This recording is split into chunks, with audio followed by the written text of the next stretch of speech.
Well, here we are, Harry, wrapping up season 1 of our podcast, and we've got Mindy Holman. You and I have talked about how do we get a chance to brag about Holman and Mindy and the rest of the executive team. Well, we figured it out. We started a podcast, and now we get to do just that. For those that don't know, Holman is an automotive services company. It's a multi-billion-dollar, privately held, 100-year-old company that Mindy leads. And one of the things that she says early on in the podcast is that they do everything with a people-first lens, and I can't wait to share that with everybody. So one of the things that I love about this process is that I get inspired every single time from the leaders that we interview. And Mindy, who I've said before, is an exemplar for me. She represents what it means to be an amazing leader. She gets uncomfortable us talking about her, but she's proud to talk about the company, and I'm proud to talk about her and the company. And I want for people to realize this is within our grasp. We can be this way. You know, one of the things that she summarizes is that all of us can be better. And she articulates you can take any page from this little book, which she then shares all these different pages that she has taken and uses to be better. And for me, I'm just so darn excited and humbled.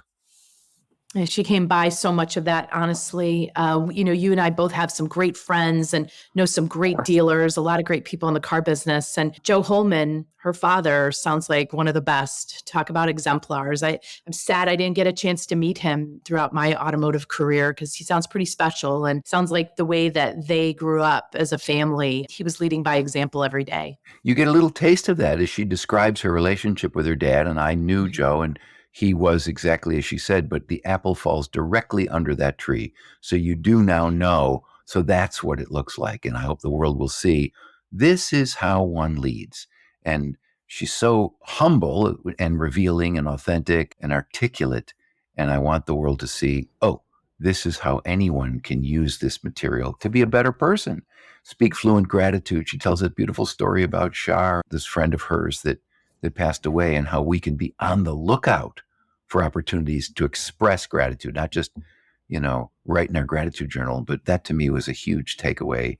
And all the other chapters that she then says, I apologized well when I was snippy just yesterday and assume positive intent because it's a challenge for her. I thought it was just wonderful how she took it to heart.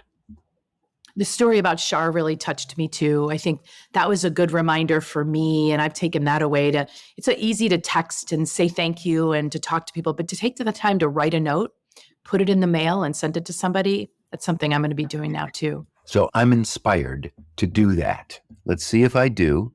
You and I will be talking about it, and we'll be talking about it on future podcasts. So without further ado, please let the world meet one of our exemplars, Mindy Holman. So Mindy, I met you, I guess 25 years ago. And since we met, I've become both a friend, an admirer, an employee, a traveler on this life of parenting, marriage, and living as we age together, and watching you as a leader, person, mother, wife.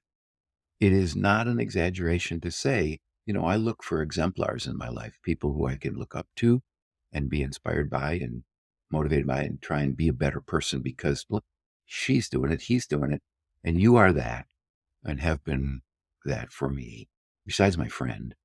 And so I'll stop gushing and say a little bit about your vision of our mission, be the sun, not the salt, and what you think about what we're trying to do here.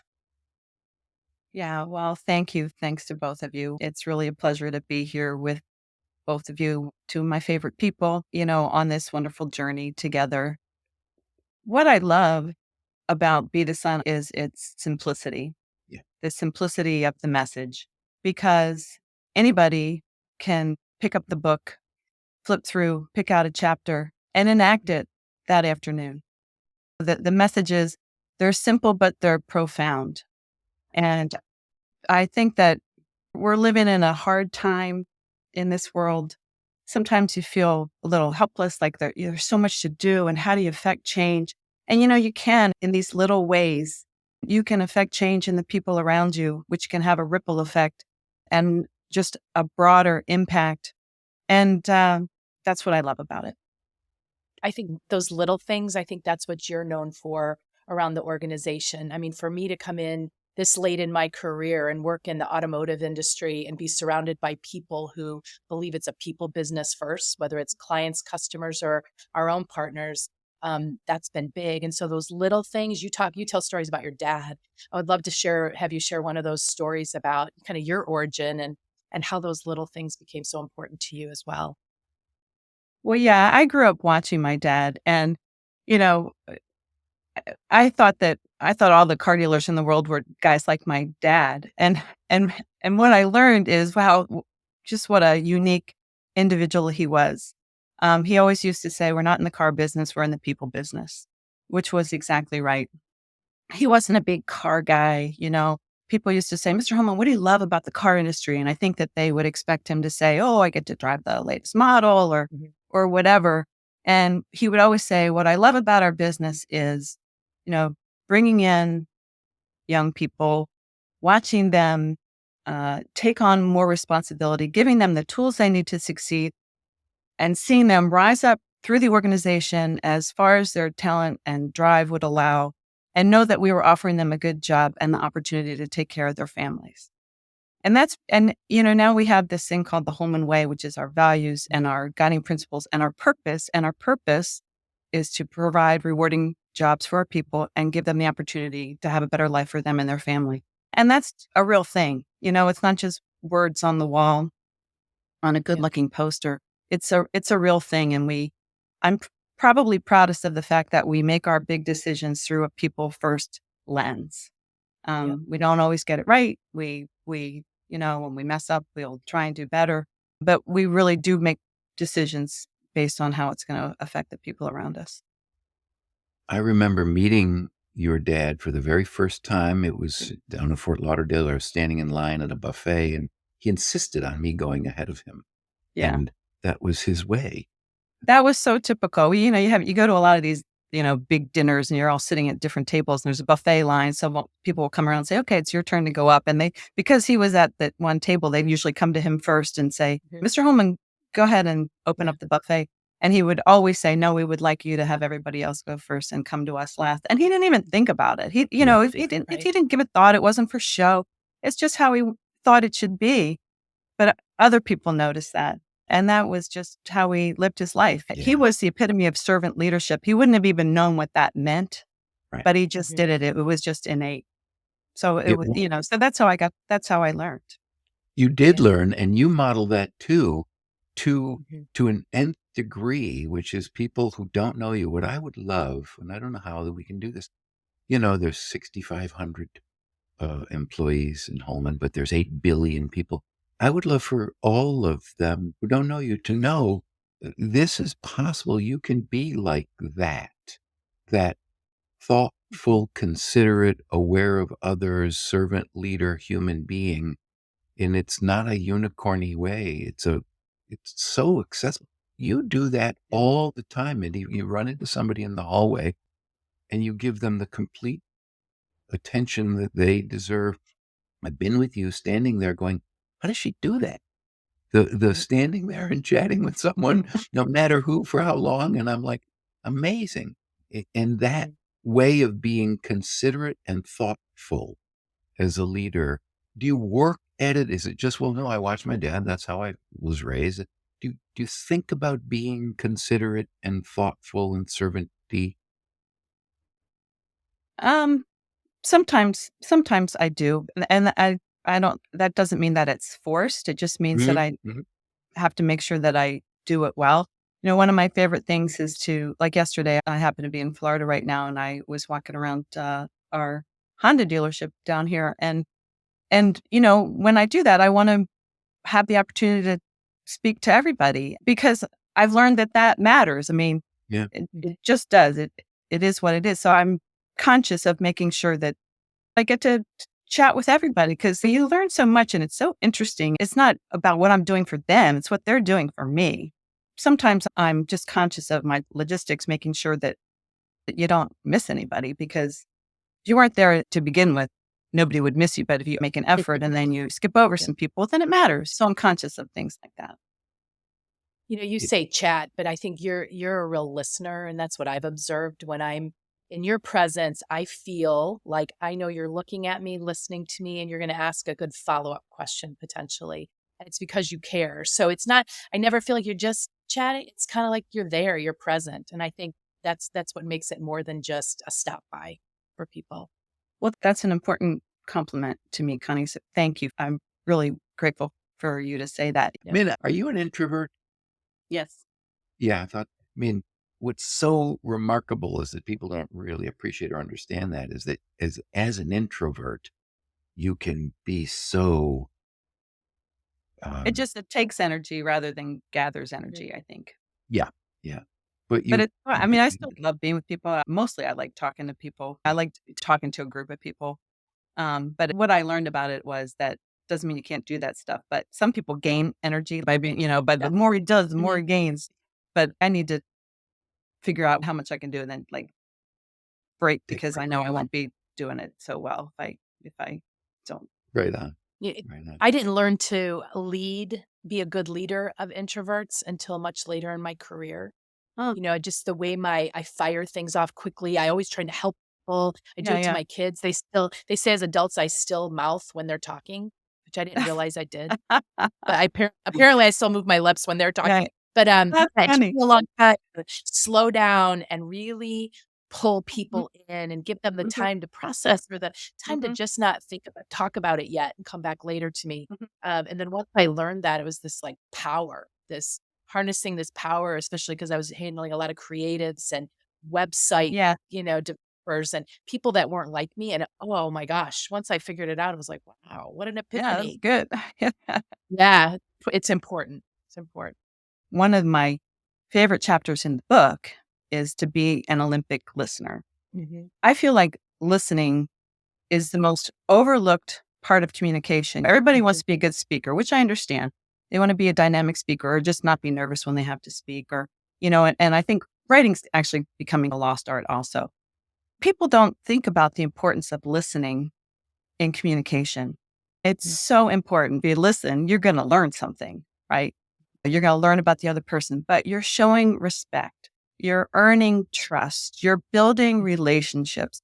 And it's important that when you're listening, it's not that you're just quiet, waiting for the other person to stop talking, but it means that you're actually hearing what they're saying, digesting it, and responding to it. So, listening to me, it's such an important skill and so often overlooked. So, I love that it's one of the chapters in your book, Harry. And I so appreciate that, Minnie, because you bring it up as a skill, as an intention, as a practice, as a thing that all of us could get better at. And even listening to you Question. now, thinking about that, I can lean into doing it better. I got to go to town more on that for myself in every conversation. And you do that. In other words, the technique of how do you be present and aware is be there and listen. Yeah, right. So many of the chapters in your book are a skill. My dad was a great listener.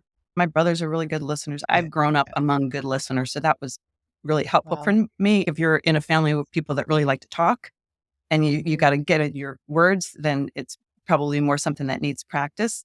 I flipped through the chapters of your book and there are so many things in there that are skills to be honed, like speak fluent gratitude, which was another favorite of mine. And gratitude is also a skill to be honed. There's a lot about writing in gratitude journals. One of your guests recently spoke about the importance of that. And I love that too.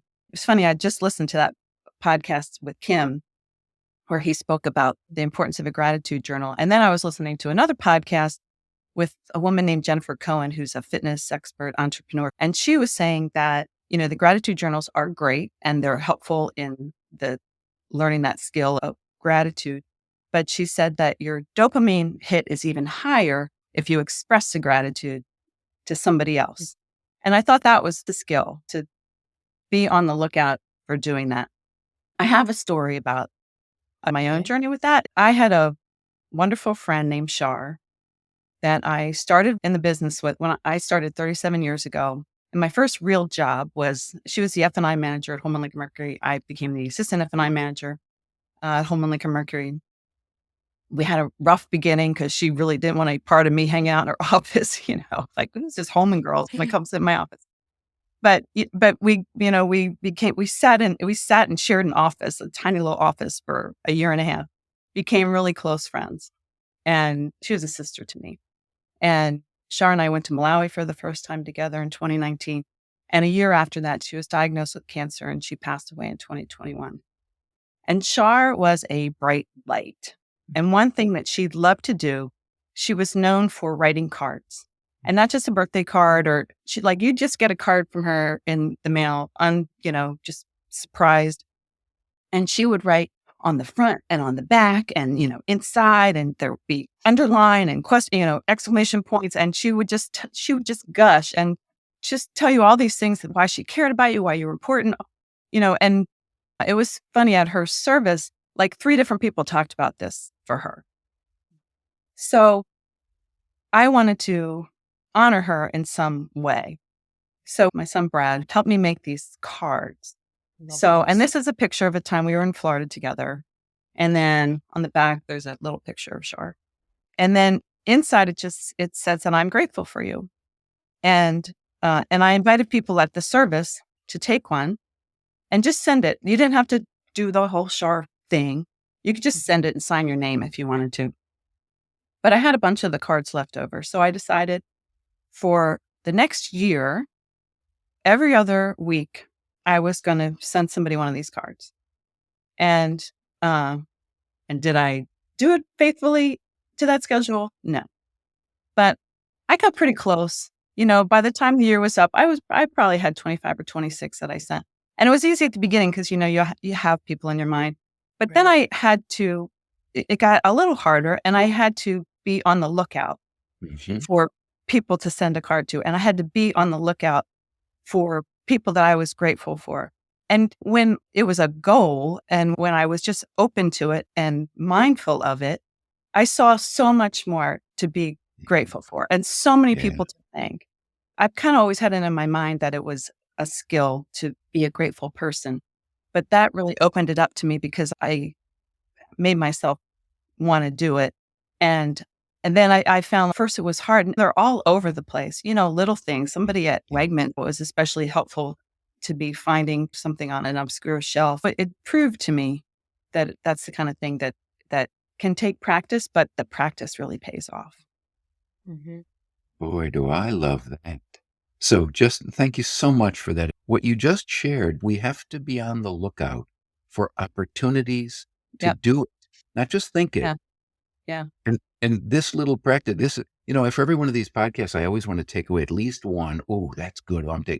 Be on the lookout for opportunities. That one's huge for me. Be on the, whether you text it or write it or do it. The other day, I was telling Connie, I helped somebody in the grocery store who had one arm getting a 6-pack out of their thing. And it's this work, this be the sun work, this be on the lookout, do all the good you can work, made me see. And then I went over and I tried and I helped him. And I'm just saying, I don't want to meddle, but I want this. What you're saying is that the practice of this work is good. We need to be reminded. We need to do it. And it's not the knowing. It's not like everyone already knows that speaking fluent gratitude is good. But I like this. Let's help each other do it more. This story helped me. I like what you said about, I didn't want to meddle, because I think I do that too. Like I have this should I do this, or am I going to bother them? And you know what? Maybe once out of 10 times people will, just prefer that you just left them alone. But that's okay. If 9 out of 10 times people are grateful for, what you've done. And it doesn't have to be a big grand thing. No. I remember I was in the Detroit airport once with my dad, and we were there for a Ford meeting, and it was like winter. And I just bought this long red coat, and I really liked it, but I was a little, I don't know, it was a little flashy for me or something. This is 25 years ago. And a woman going the other way, kind of just came out of her way a little bit and said, "Boy, that coat looks great on you." And like, honest to goodness, just saying that now, I can still remember how that made me Feeling. feel.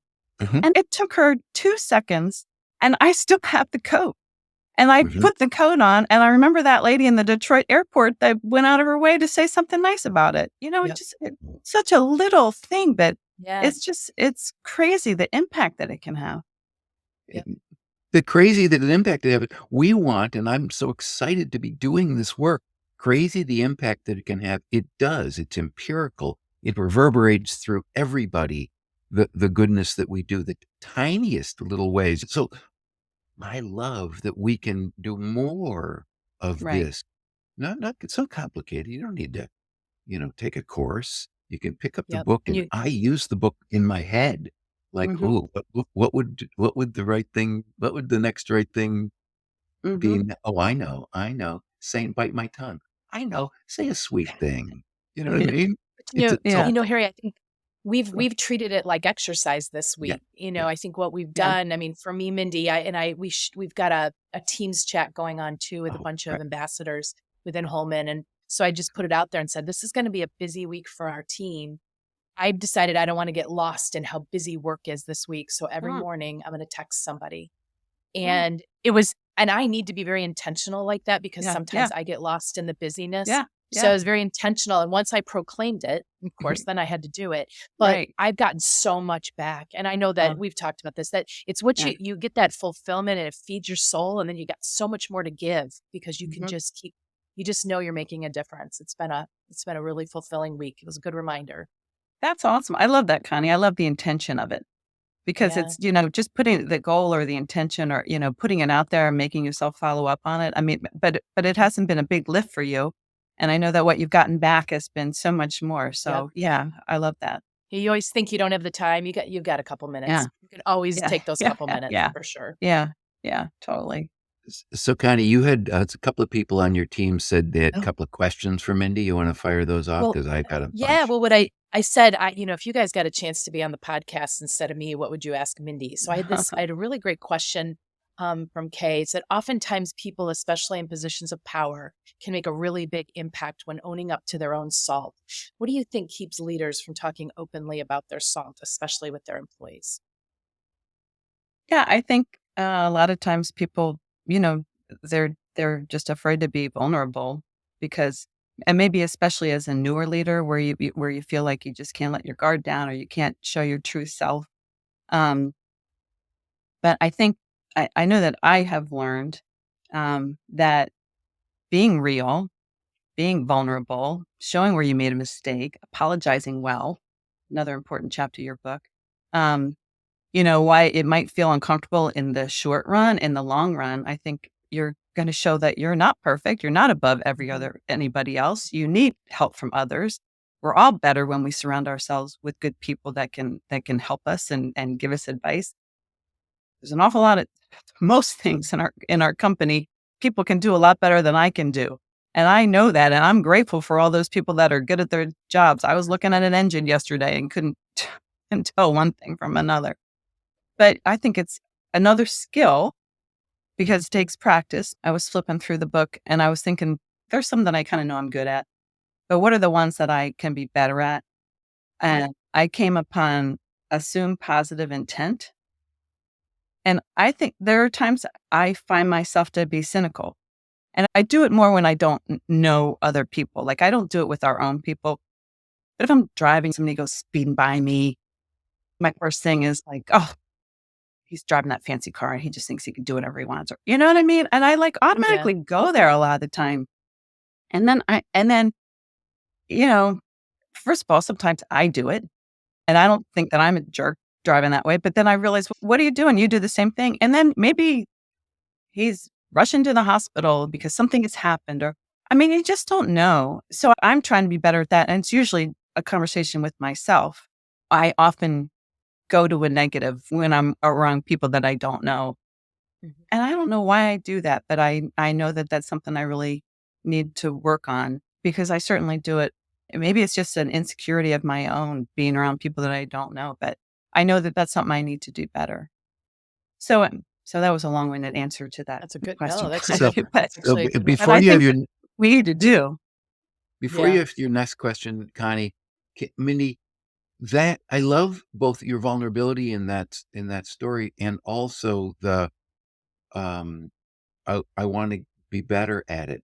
The desire, one of the qualities that makes a human heliotropic that we want to do more of is this desire to be better people. We're already good. Let's be even better. Your desire to quote unquote work on that, to examine that, to stare it down and say, what is that about me? Why do I do that? I love that quality that you have and exude. It's good work to look at your quote unquote flaws or mistakes or weaknesses or whatever's and say, yeah, no, I can be better. So I I have appreciate plenty of you work. saying that. Well, but that in I itself do. is, people look at you and see you as amazing and all that. But your point about you got plenty of work to do is also important for you to show and share so that we're all in it together. Nobody's got it together the way they look like they got it together. And you, as a leader, just model and demonstrate that. And I appreciate that about you so much. I was just, can you talk a little bit more about that? Because like Harry, I just shake my head and I say, "Really, you've got a lot to do, Mindy." Oh I, my gosh. I do. I see you in situations. You're respectful. You're kind. You're a leader who leads through example. And so, I'd love to hear why you think you still got a lot to do. First of all, everybody's got a lot to do. Mm. Certainly, true. I have a lot to do. As I said, the assume positive intent thing is something that I've noticed for myself. Mhm. And I think I can be better. I can be better at having hard conversations with people. Mm. I'm It's hard. pretty good on the kindness spectrum, but there's times when you still need to be kind, but you also have to be forthright. And there are times I should be better at that. Saying with kindness things that people should be doing better. Um, so there are just a few areas where I need to improve. I was snippy with somebody yesterday too, as a matter of fact, which is Really? unusual for me. And then I reflected back on it and I realized it was because something that was said, uh, it insulted me and should not have. Huh. And I came back in a snippy way. And I thought, well, shoot, now I have something to talk about on this podcast that I was snippy yesterday. I love that Good because content. it's great. And I apologized well. I Good. apologized well. I didn't say, I'm sorry you felt that way. I said, I'm sorry I did this and I should Mhm. not have. And that is the beautiful lesson of this ongoing forever work, which is I was snippy yesterday. I got to go clean that up. And Yeah. nothing more, I don't nothing like more. it. Exactly. It's just not good. Not good for business, not good for humanity. No. And I love that we are on this mission to help more people get this. Um, I have another thought, but before I ask it, Connie, you had another question from our team. Yeah, well, actually, we've already answered that one just Okay. in our own conversation. But Okay. one of the things I wanted to bring up, because what was interesting, and I don't know if a lot of people know this, I learned this listening to another podcast you were on. You didn't start right in the business. You No. came to the business after a few years doing some other things, important things, teaching and coaching, which was really Mhm. interesting to me. Did you find that you had this same propensity for kindness and positivity before you got into business? Or was this something that evolved as your leadership style evolved? I did not start thinking I was going to go into the business. My dad never pushed any of us. I have two older brothers. One has never been in the business. The other one had a 33-year career as a cabinet maker, makes beautiful furniture before he Mm. came into our business to help us with our community efforts.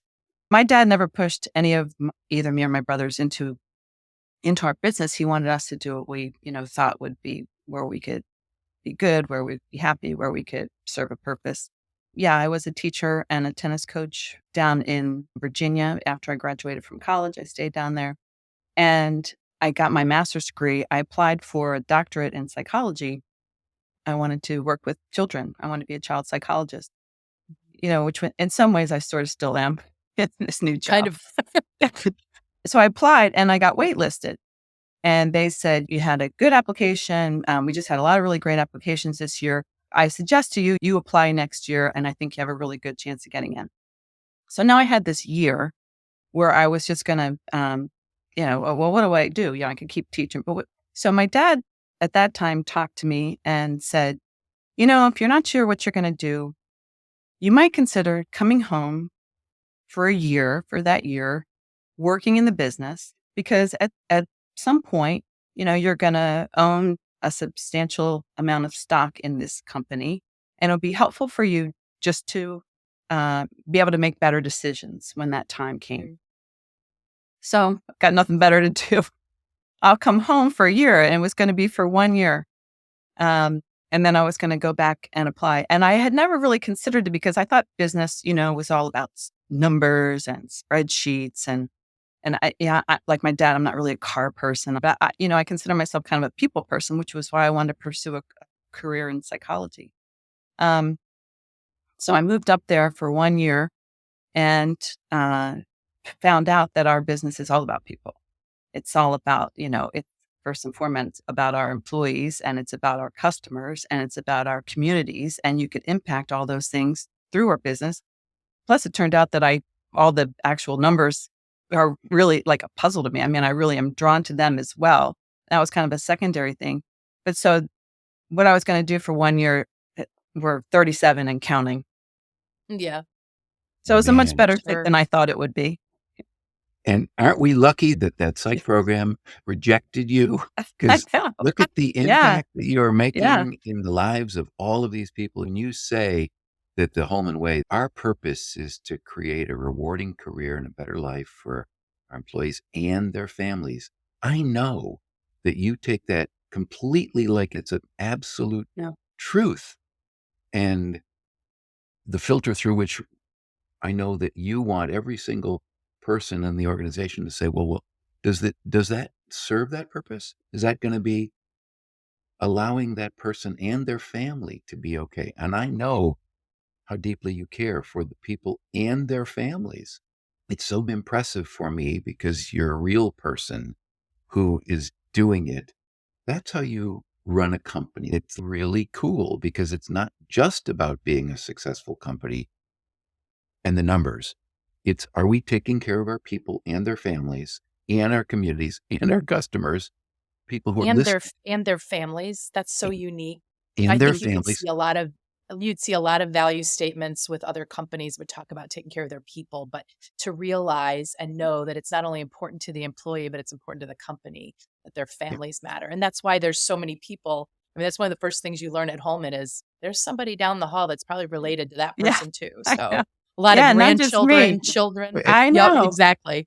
Yeah. I was on an anniversary. We do anniversary Zooms now because we started this during the pandemic, but we turned out that it really works well. But people that have 20 years and up that are on a 5-year milestone, so we do it quarterly.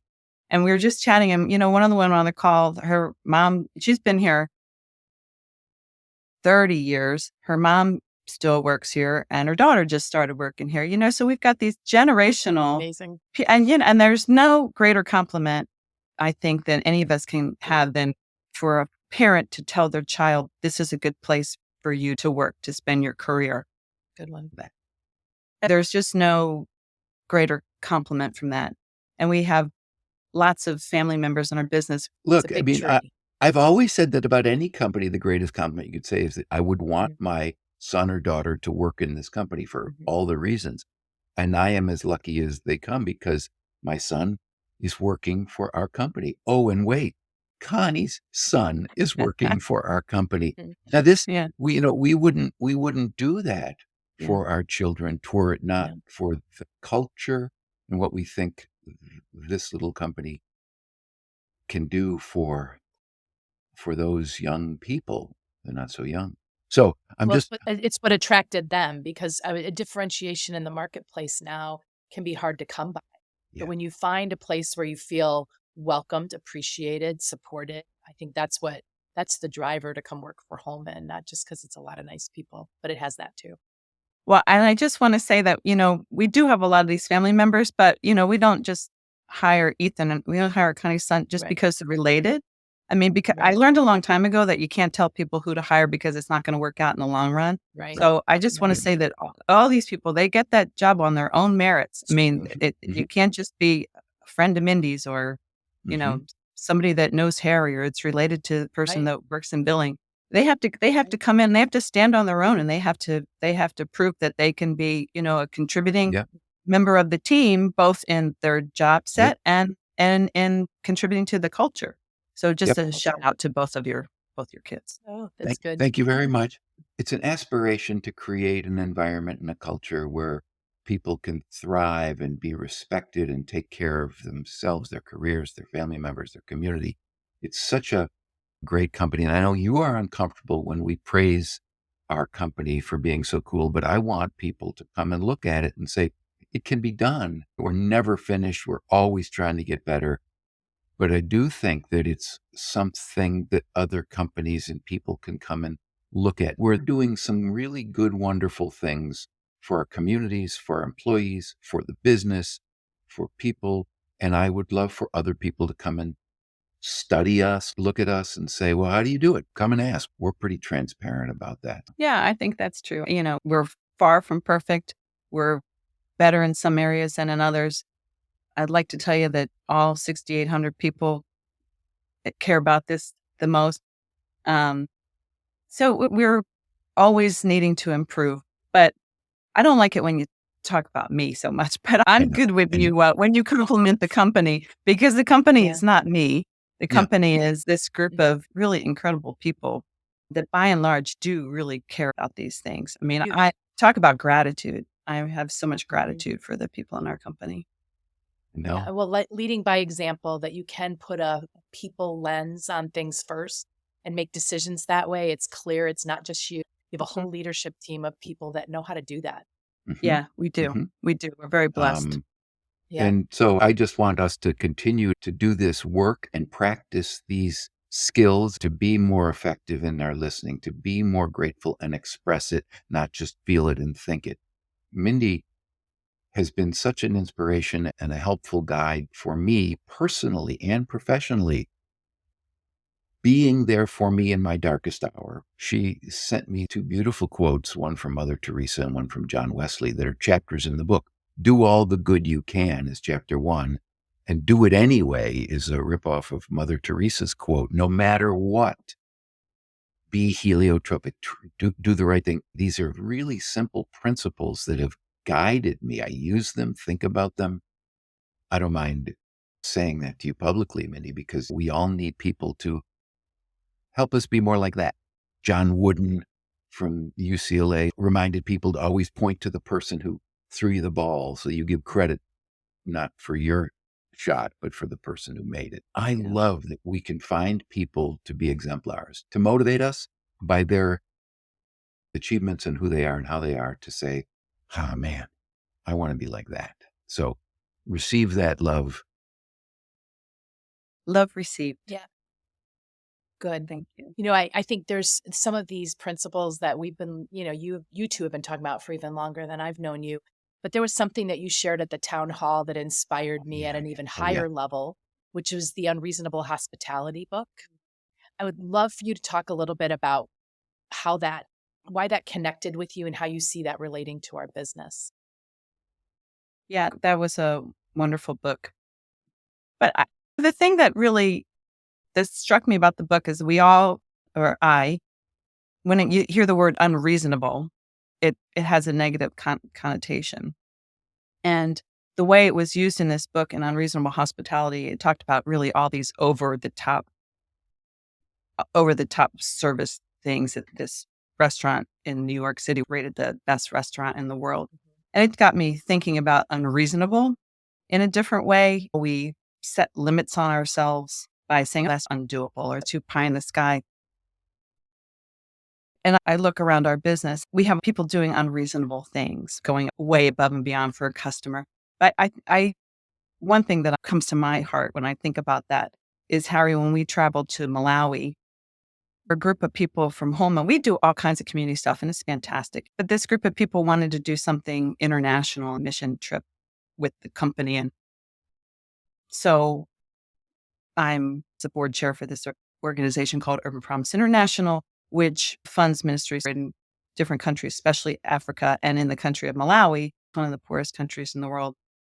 And after a time, this group decided they wanted to come to Malawi, 15 of them. And it's expensive to get there. Fundraise. It's hard to get there. You fly 15 hours and to get another flight the next day. They had to take the same amount of PTO that anybody else would do doing some kind of a domestic mission work. They decided to fundraise for a library for this school. They spent vacation time. They took time from their families. But not only did these people do all this stuff, some of them left their family there to worry about them while they were gone. So you talk about unreasonable. That was an unreasonable thing for that group to do. And I'll tell you, I don't think I've ever felt as proud or as grateful as watching them, who we had somebody from Portland, somebody from Sacramento, a lot from New Jersey, but didn't know each other, come together. They found 40,000 books. They filled the shelves. They painted murals. They did landscaping outside. They played with the kids. The kids were looking in the windows, looking at the books with wonder, waiting to come in and be able to touch the books. We had laptops. There was no electricity there. There's no indoor plumbing. But since we have been there, electricity has reached there, and the computer lab, these laptops that we have, are working. But that is unreasonable. That's what, when I think about that unreasonable hospitality, just that things that are unreasonable are so profound and meaningful when they're achieved. And that's what I got to watch that group do. And what an unbelievable blessing that was. I mean, I was witness to it. I invited myself to that trip. Yeah. You did a lot of good while you were over there, Harry. I know. Oh, we need a well.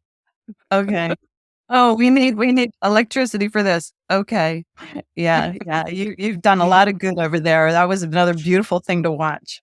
I got inspired by you and by them and by the need. It was do all the good you can. And it was like, oh my God, I can't do enough. Solar. I was real into the solar well, solar Right. corn Well, bill. the whole sun thing tie-in. Yeah. You helped organize me to be the sun, not the salt, to that group. And I really can't wait to go back again in a couple of years because, the message really did penetrate. It really got through to them. And I got so many different emails and texts back from people. The pictures and the simplicity of what it means to be kind and helpful and compassionate and giving and be aware of others and the power of what it means to be heliotropic. Well, I had been there in 2019 and I spoke to that group and I talked about Be the Sun and I gave out books. So when we went back this last summer, there were books around and elementary school children had drawn pictures of what Be the Sun meant. And it had been used in their schools and their after school programs. And Harry come in like, you're Dr. Harry Cohen of Be the Sun. And someone was just going to faint. It was wonderful. It was wonderful, but that absolutely spoke to them. So it just shows that it's a message that can resonate if it can be the same in Mount Laurel, New Jersey, that it can be in Lilongwe, Africa. Yeah. It can be received and it can be practiced anywhere in the world, literally. Yep. Oh, drop the mic, Mindy. Yeah. I mean, well, it's that unreasonable. Go after the unreasonable. I love that. It stuck with me. What I couldn't believe, and to your point, Mindy, it has resonance in its simplicity. Yep. Mindy, it blew my mind, and it shouldn't, but it still does. That people can relate and find it useful in Malawi or Mount Laurel, and that's one of the things I'm most excited about, and can't wait for more people of the 8 billion people who'll be listening to say, I can take a page from this and use it immediately, today, just like you said. So I'm really glad you said that and I saw it, and I'm more inspired because like you said, you brought them that book 4 years ago and they were writing chapters on the walls. for Yeah, their schools. It was just yeah, so beautiful. it was beautiful. Not for any other reason other than, oh my God, people all over the world can benefit from this. Mhm, So let's go share it with them. So Mhm. you get the final word. Is there anything you'd like for the world to hear related to this mission? Be the sun. This is the last word, and you get it. uh, well, I just think this is where I started, but Be the Sun is accessible to all of us. It's easy for all of us. We can set an intention, like Connie talked about earlier, to pick it up once a week, flip open to a chapter, and think about how we can implement that simple wisdom for the day. And we can all do it, no matter what is in there. The things that I think I'm best at, I can read the listening chapter again and find a way to do it better. And there's certainly plenty of stuff in there that I can use on a daily basis to help my deficit. So I think, you wrote in there, Harry, just do it, Yeah. right? I think that's what we have to do. We just have to decide we're going to do it. And, and it's those little things. It'll just be amazing as you find that those little things have such a big impact, and that impact is just going to spread. What a great way to end. Thank you for giving us the time today and your amazing spirit. And we're Mhm. excited that we get to share it with, I think Harry says there's 8 billion listeners we have. So we get to share with 8 billion people and the 6,500 employees that work at Holman. Most important. Most Yeah, important. exactly. Thank you so Thank you, much. guys. Thank Thanks, Mindy. you. Have a great day. You too. Bye, guys. Bye. Bye. At Be the Sun, Not the Salt, our mission is to spread this message and make the world a better place. In our podcast, we hope to share stories that nudge each one of us to be our best self. If you heard something today that nudged you, inspired you, we'd love to hear from you. Please email us at stories@bethesunnotthesalt.com. And who knows, we may feature you on an upcoming episode.